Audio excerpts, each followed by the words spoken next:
Kikilalanin ng Batangas. Ang importante, don't do it for me. Do it for the province and the Batangueños. The purpose of this meeting is how can we enhance tourism in our province. I'm not expecting you tomorrow is a miracle, hindi.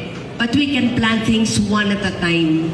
Sumunod tayo sa panahon na doable, workable, actionable with a big impact at the end. Utay-utay pero we'll finish this with impact.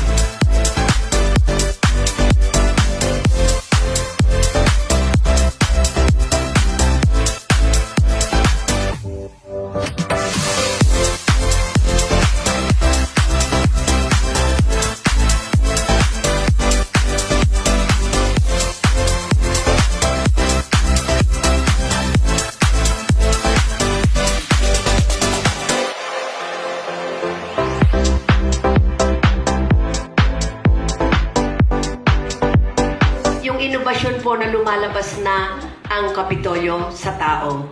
At ang karamihang kasama ko doon ay mga security, preparation nyo, nauuna to check on the place.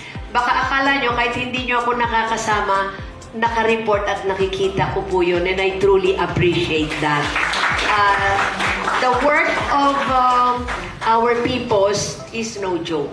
Kami, may mga overtime kami dito, nagagawa ng bawat departamento, pero yung security nyo, kahit walang patok nandito yung mga security, nagtatrabaho pa rin. So, I just want you to know na na-appreciate ko po ang serbisyong ginagawa po ninyo. And then when we go out, you're there to protect us. And I truly appreciate it. With the responsibilities that you have, huwag niyong gawin para sa akin, gawin niyo para sa Batangas at sa Batanggenyo. Maraming salamat sa inyo, People's Family. Thank you po. Maraming salamat, Jen RG. Thank you very much.